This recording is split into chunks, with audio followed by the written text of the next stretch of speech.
नमस्ते बच्चों, कक्षा 12वीं में आपका बहुत बहुत स्वागत है। बच्चों, हम पाठ पढ़ रहे थे आदर्श बदला। इस पाठ के लेखक है सुदर्शन जी। इस पाठ के 2 घटनाएं हम पढ़ चुके थे। पहली घटना ऐसी थी कि जहाँ पर साधु आगरा शहर में दाखिल होते हैं और वो गाना गाते हुए, भजन गाते हुए वहाँ पर दिखाई दे रहे हैं उस घटना में। लेकिन वहाँ पर कुछ सैनिक आकर उनको पकड़ लेते हैं और तानसेन द्वारा उनको मौत की सज़ा सुनाई जाती है और सिर्फ एक बच्चा छोड़ दिया जाता है। जो बच्चा है वो बच्चे का नाम है बैजू, जो अपने बाबा की याद में रो रहा है। उसको हरिदास जी मिलते हैं और वह उसे उसके बाबा के मौत का बदला लेने के लिए, या फिर तू बदला ले सकता है, इसके लिए मैं जो कहूँगा तुझे करना पड़ेगा, ऐसा वो कहते हैं। तो 12 बरस तक बैजू जो होता है वो उसी हरिदास जी की सेवा में रहता है और संगीत सीखता है। संगीत में वो बड़ी ही महारत हासिल कर लेता है। लेकिन जब बैजू बड़ा हो जाता है, संगीत में महारत हासिल कर लेता है, तब उसके गुरु जो होते हैं हरिदास जी, वो कहते हैं कि अब मैं तुझसे गुरुदक्षिणा मांगता हूँ। जिस संगीत में तूने महारत हासिल की है उस संगीत से तू किसी को हानि नहीं पहुँचाएगा। लेकिन बैजू को तो तानसेन का बदला लेना था। अब वो क्या करे? फिर भी वो गुरु की बात टाल नहीं सकता था और वो गुरु को वचन देता है और शिष्य जो होता है गुरु से विवाद नहीं करता।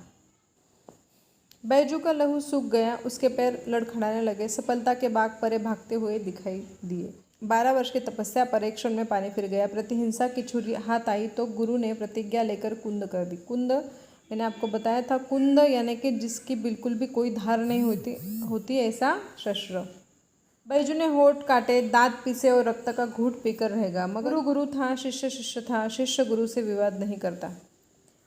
अब ये एक घटना हुई। इसके बाद अगली घटना शुरू होती है। जैसे देखो यहाँ पर कुछ दिन बाद एक नवयुवक साधु आगरे के बाजारों में गाता हुआ जा रहा था। लोगों ने समझा इसकी भी मौत आ गई है। आगरा शहर में एक नियम बना था कि तानसेन के सिवा वहाँ पर कोई गा नहीं सकता, या फिर जिसे संगीत विद्या ना आती हो, तानसेन के सवालों का जवाब जिसे ना आता हो, वो मौत के घाट उतर दिया जाता था। ये नियम था वहाँ पर। तो लोग समझने लगे कि इसकी मौत आ गई है, इसलिए ये आगरा शहर में गा रहा है। वे उठे कि उसे नगर की रीति की सूचना दे दे, मगर निकट पहुंचने से पहले ही मुग्ध यानी मोहित होना।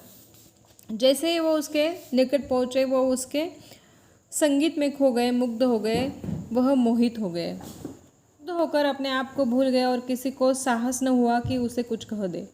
दम के दम का मतलब होता है उसी समय, तुरंत। दम के दम में यह समाचार नगर में जंगल की आग के समान फैल गया कि एक साधु रागी आया है जो बाजारों में गा रहा है। सिपाहियों ने हथकड़ियाँ संभाली और पकड़ने के लिए साधु की ओर दौड़े, परंतु पास आना था कि रंग पलट गया। उनका भी रंग पलट गया। वो उसे पकड़ने आए थे, लेकिन साधु के मुखमंडल से तेज की किरणें फूट रही थी, जिसमें जादू था, मोहिनी थी और मुग्ध करने की शक्ति थी। सिपाहियों को न अपनी सुध रही, न हथकड़ियों की, न अपने बल की, न अपने कर्तव्य की, न बादशाह की, न बादशाह के हुक्म की। वे आश्चर्य से उसकी मुख की ओर देखने लगे, जहाँ सरस्वती का वास था और जहाँ से संगीत की मधुर ध्वनि की धारा बह रही थी। साधु मस्त था, सुनने वाले मस्त थे, जमीन आसमान मस्त थे। गाते गाते साधु धीरे धीरे चलता जाता था और श्रोताओं का समूह भी धीरे धीरे चलता जाता था। ऐसा मालूम होता था जैसे एक समुद्र है जिसे नवयुवक साधु आवाज़ों की जंजीरों से खींच रहा है और संकेत से अपने साथ साथ आने की प्रेरणा कर रहा है। मतलब वो जो साधु था, वो जो बच्चा है, साधु कौन है? वो बच्चा बैजू, जो बड़ा हो चुका है, जिसने हरिदास जी से संगीत की शिक्षा ली है। बहुत तपश्चर्या के बाद उसने संगीत पर अपनी महारत हासिल की है और वो गाते हुए आगरा शहर में घूम रहा है और उसके पीछे पीछे सारे आगरा के नागरिक और सिपाही हैं, वो सारे उसके पीछे पीछे जैसे मंत्रमुग्ध होकर उसके पीछे पीछे चल रहे हैं, क्योंकि उसका संगीत ही इतना मोहक है। मुग्ध जन समुदाय चलता गया। पता नहीं किधर को, पता नहीं कितनी देर। एकाएक गाना बंद हो गया, जादू का प्रभाव टूटा तो लोगों ने देखा कि वे तानसेन के महल के सामने खड़े हैं। उन्होंने दुख और पश्चाताप से हाथ मले और सोचा, यह हम कहाँ आ गए। उन सभी को दुख हुआ कि देखो, जो गाना गाने पर मौत की सज़ा दे देता है, उसी के महल के सामने हम खड़े हैं। इसीलिए लोग हाथ मलने लगे, मतलब वो उन्हें पछतावा होने लगा कि हम किसके सामने आकर खड़े हो गए। और ये जो बच्चा है, ये जो साधु है, ये बड़ा ही अच्छा गा रहा है, लेकिन अभी ये मौत के घाट उतार दिया जाएगा। साधु अज्ञान में ही मौत के द्वार पर आ पहुंचा था। भोली भाली चिड़िया अपने आप अजगर के मुंह में आ फंसी थी और अजगर के दिल में जरा भी दया न थी। यहाँ पर चिड़िया जो है वो कहा गया है साधु को, अजगर कहा गया है वो तानसेन को। आगे लिखा है, तानसेन बाहर निकला। वहाँ लोगों को देखकर वह हैरान हुआ और फिर सब कुछ समझकर नवयुवक से बोला, तो शायद आपके सिर पर मौत सवार है। देखो कितना घमंडी है तानसेन, और वो उस साधु को बोलता है कि तुम्हारे सिर पर भी मौत सवार है। नवयुवक साधु मुस्कुराया, जी हाँ, मैं आपके साथ गान विद्या पर चर्चा करना चाहता हूँ। देखो उसका आत्मविश्वास, नवयुवक जो साधु है उसका आत्मविश्वास कितना बड़ा है। वो गान विद्या पर चर्चा करना चाहता है, किससे? तानसेन से। तानसेन जो कि बड़ा ही घमंडी है, उसको अपने संगीत पर घमंड है, जो लोगों को गाने पर ही सिर्फ मौत के घाट उतार देता है, उससे वह कह रहा है कि गान विद्या पर मुझे आपसे चर्चा करनी है। तानसेन ने बेपरवाही से उत्तर दिया। बेपरवाह यानी कि लापरवाह। बेपरवाह मतलब उसे किसी बात की परवाह नहीं थी, क्योंकि वो बड़ा ही घमंडी हो चुका था। अच्छा, मगर आप नियम जानते हैं ना? नियम कड़ा है और मेरे दिल में दया नहीं है। वो कहते हैं कि नियम आप जानते हो ना, क्योंकि अगर आप संगीत में मुझसे चर्चा करने में हार गए तो आप मौत के घाट उतर दिए जाओगे, ऐसा नियम है। बिल्कुल भी मेरे मन में आपके लिए बिल्कुल भी दया नहीं है, ये उसने पहले ही कह दिया। मेरी आंखें दूसरों की मौत को देखने के लिए हर समय तैयार है। देखो वो कितना घमंडी, और कह रहा है कि उसका घमंड कितना है कि वो कह रहा है कि दूसरों की मौत देखने के लिए मेरी आंखें हमेशा तैयार रहती है। नवयुवक उस पर उत्तर देता है, और मेरे दिल में जीवन का मोह नहीं है, मैं मरने के लिए हर समय तैयार हूँ। देखो ये आर है तो वो पार है, वो कितना घमंडी है। और उसी समय नवयुवक जो है वो जीवन की बात न करते हुए वो कह रहा है कि जीवन मेरे लिए कुछ भी नहीं है, मैं हर वक्त मरने के लिए तैयार हूँ। इसी समय सिपाहियों को अपनी हथकड़ियों का ध्यान आया, झकारते हुए आगे बढ़े, मतलब वो बड़ी ही तेजी से आगे बढ़े, झकारते हुए आगे बढ़े, और उन्होंने नवयुवक साधु के हाथों में हथकड़ियाँ पहना दी। भक्ति का प्रभाव टूट गया, श्रद्धा के भाव पकड़े जाने के भय से उड़ गए और लोग इधर उधर भागने लगे।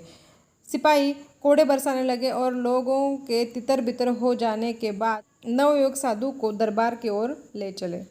दरबार की ओर से शर्तें सुनाई गई। कल प्रातःकाल नगर के बाहर वन में तुम दोनों का गान युद्ध होगा। गान युद्ध यानी गाने का युद्ध होगा। अगर तुम हार गए तो तुम्हें मार डालने तक का तानसेन को पूर्ण अधिकार होगा, और अगर तुमने उसे हरा दिया तो उसका जीवन तुम्हारे हाथ में होगा। देखो ये नियम वहाँ पर था। नौजवान साधु ने शर्तें मंजूर कर ली। दरबार ने आज्ञा दी कि प्रातः काल तक सिपाहियों की रक्षा में रहो। यह नौजवान साधु बैजू बावरा था। मैंने पहले ही कहा कि ये जो नौजवान साधु था ये कौन था? ये बैजू बावरा था, जिसने हरिदास के यहाँ 12 बरस तक तपस्या की थी और उसने संगीत वहाँ पर हासिल किया था, संगीत पर महारत हासिल की थी। अगले घटना देखो।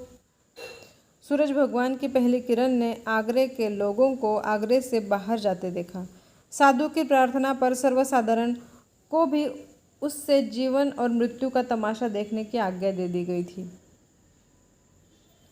तो वहाँ पर साधु ने प्रार्थना की थी। किसने? नवयुवक साधु बैजू ने की थी कि हर कोई ये जीवन और मरण का युद्ध देखे, जीवन और मरण का तमाशा देखे, इसलिए सबको वहाँ पर आने की अनुमति दे दी गई थी। साधु की विद्वत्ता की धाक दूर दूर तक फैल गई थी। जो कभी अकबर की सवारी देखने को भी घर से बाहर आना पसंद नहीं करते थे, आज वे भी नई पगड़ियाँ बांध कर निकल रहे थे। मतलब लोगों को भी ये विश्वास था कि आज तानसेन का और अकबर का जो घमंड है वो चूर चूर होने वाला है, इसलिए लोग नई पगड़ियाँ बांध कर निकल रहे थे। ऐसा जान पड़ता था कि आज नगर से बाहर वन में नया नगर बस जाने को है, वहाँ जहाँ कनाते लगी थी, जहाँ चांदनियाँ तनी थी, जहाँ कुर्सियों की कतारें सजी थी। इधर जनता बढ़ रही थी और उद्विग्नता और अधीरता से गान युद्ध की समय की प्रतीक्षा कर रही थी। बालक को प्रातःकाल मिठाई मिलने की आशा दिलाई जाए तो वह रात को कई बार उठ उठ कर देखता है कि अभी सूरज निकला है या नहीं। उसके लिए समय रुक जाता है, उसके हाथ से धीरज छूट जाता है, वो व्याकुल हो जाता है। यहाँ पर ऐसी हालत सारे लोगों की हो रही है कि सुबह क्या होने वाला है, कि किसी बालक को अगर मिठाई की आशा दी जाए तो वो क्या हो जाता है, उत्साहित हो जाता है, वो बार बार उठकर देखता है कि सूरज निकला है या नहीं। इसी प्रकार उन लोगों की भी जो हालत है वो हो चुकी थी। उद्विग्नता मतलब घबराहट या फिर आकुलता। तो लोग इसी प्रतीक्षा में वहाँ पर आए थे कि अब क्या होगा। समय हो गया, लोगों ने आंख उठाकर देखा। अकबर सिंहासन पर था, साथ ही नीचे की तरफ तानसेन बैठा था और सामने फर्श पर नवयुवक बैजू बावरा दिखाई देता था। उसके मुंह पर तेज था, उसकी आंखों में निर्भयता थी। अकबर ने घंटी बजाई और तानसेन ने कुछ सवाल संगीत विद्या के संबंध में बैजू बावरा से पूछे। बैजू ने उचित उत्तर दिए और लोगों ने हर्ष से तालियां पीट दी। हर मुंह से जय हो बलिहारी की ध्वनि निकलने लगी। मतलब लोग भी यही चाहते थे कि वो नवयुवक साधु ही जीते और वो तानसेन हार जाए। इसके बाद बैजू बावरा ने सितार हाथ में ली और जब उसके पर्दों को हिलाया तो जनता ब्रह्मानंद में लीन हो गई। पेड़ों के पत्ते तक निशब्द हो गए, वायु रुक गई। सुनने वाले मंत्रमुग्धवत सुधिहीन हुए सिर हिलाने लगे। बैजू बावरों की उंगलियां सितार पर दौड़ रही थी, उन तारों पर राग विद्या निछावर हो रही थी और लोगों के मन उछल रहे थे, झूम रहे थे, थिरक रहे थे। ऐसा लगता था कि सारे विश्व की मस्ती वही आ गई है। तो ऐसा संगीत उसके जो सितार में से निकल रहा था, तो लोग ब्रह्मानंद में लीन हो गए थे। उसका जो संगीत था वो सब सुनने के लिए आतुर था। पेड़ पौधे सभी के सभी पूरी प्रकृति जैसे उसी का संगीत सुनने के लिए आतुर थी, ऐसा वहाँ पर लग रहा था। लोगों ने देखा और हैरान रह गए। कुछ हरिन छलांगे मारते हुए आए और बैजू बावरा के पास खड़े हो गए। मतलब कुछ हरिन जो है वो छलांगे मारते हुए आए और बैजू बावरा के पास खड़े हो गए। यहाँ पर हरिन कहाँ है, तो हरिन जो होता है वो पुल्लिंगी शब्द होता है। तो वो जो हरिन है वो कुछ छलांगे मारते हुए बैजू बावरा के पास आ गए। बावरा सितार बजाता रहा। देखो यहाँ पर इस चित्र में दिखाई दे रहा है कि बैजू बावरा जो है वो सितार बजा रहा है और उसके सामने कुछ हरिन खड़े हैं जो उसकी सितार सुन रहे हैं। हरिन सुनते रहे और दर्शक यह असाधारण दृश्य देखते रहे। मतलब ऐसा दृश्य था, आज तक किसी ने नहीं देखा था कि खुद हरिन कुछ मतलब मदमस्त होते हैं, यहाँ वहाँ भागते रहते हैं, वो कभी स्तब्ध खड़े नहीं होते। तो वो भी उसका संगीत सुनने के लिए उसके सामने आकर खड़े हैं और हरिन मस्त और बेसुध थे। बैजू बावरा ने सितार हाथ से रख दी और अपने गले से फूल माला उतार कर उन्हें पहना दी। किन्हें? हरिन को पहना दी। फूलों के स्पर्श से हरिन को सुधाई और वे चौकड़ी भरते हुए गायब हो गए। चौकड़ी भरना यानी चारों पैर से छलांगे मारते हुए वो वहाँ से गायब हो गई। बैजू ने कहा, तानसेन मेरी फूल मालाएं यहाँ मंगवा दे, मैं तब जानूँ कि आप राग विद्या जानते हैं। तो उसने क्या किया, अपने गले की फूल मालाएं हरिन को पहना दी। हरिन जैसे ही वहाँ से भाग गई तो उसने शर्त रखी कि ये जो फूल मालाएं लेकर भागी है हरिन, वो फिर से वापस आ जाए आपके संगीत से, तभी मैं आपको मानूंगा कि आप भी बड़े संगीत के ज्ञानी हैं। तानसेन सितार हाथ में लेकर उसे अपनी पूर्ण प्रवीणता के साथ बजाने लगा। ऐसी अच्छी सितार, ऐसी एकाग्रता के साथ कि उसने अपने जीवन भर में कभी न बजाई थी। सितार के साथ वह आप सितार बन गया और पसीना पसीना हो गया। उसको अपने तन की सुधि न थी और सितार के बिना संसार में उसके लिए और कुछ न था। आज उसने वह बजाया जो कभी न बजाया था। आज उसने वह बजाया जो कभी न बजा सकता था। वह सितार की बाजी न थी, यह जीवन और मृत्यु की बाजी थी। आज तक उसने अनाड़ी देखे थे, आज उसके सामने एक उस्ताद बैठा था। तो आज सही मायने में तानसेन की परीक्षा थी, क्योंकि अब तक उसने संगीत के अनाड़ी लोग ही उसे मिले थे, लेकिन आज उसे जो मिला था वो उस्ताद मिला था। इसीलिए वो ऐसी सितार बजा रहा था जिससे उसने जीवन में कभी ना बजाई थी। तो कितना ऊंचा, कितना गहरा, कितना महान, आज वह अपनी पूरी कला दिखा देना चाहता था। आज वह किसी तरह भी जीतना चाहता था। आज वह किसी तरह भी जीते रहना चाहता था। बहुत समय बीत गया, सितार बजती रही, उंगलियां, देखो यहाँ पर इस चित्र में दिखाई दे रहा है सारा दृश्य, उंगलियां दुखने लगी, मगर लोगों ने आज तानसेन को पसंद न किया। सूरज और जुगनू का मुकाबला ही क्या, सूरज कहा जा रहा है बैजू बावरा को और जुगनू कहा जा रहा है तानसेन को। जुगनू यानी जो रात में चमकने वाले कीड़े। आज से पहले उन्होंने जुगनू देखे थे, आज उन्होंने सूरज देख लिया था। आज उन्होंने सूरज देख लिया था। बहुत चेष्टा करने पर भी जब कोई हरिण न आया तो तानसेन की आंखों के सामने मौत नाचने लगी। देह पसीना पसीना हो गया। लज्जा ने मुखमंडल लाल कर दिया था और आखिर खिसियाना होकर बोला, खिसियाना यानी कि लज्जित होकर, शर्म से पानी पानी होकर, वे हरिण अचानक इधर आ निकले थे। राख की तासीर से ना आए थे। हिम्मत है तो अब दोबारा बुलाकर दिखाओ। तो देखो अभी तानसेन की वृत्ति देखो, वो उसे कह रहा है कि तुम्हारे संगीत की वजह से नहीं आए थे वो, तो वो ऐसे ही आ गए थे। अभी अगर हिम्मत है तो फिर से उसे दोबारा बुलाकर दिखाओ।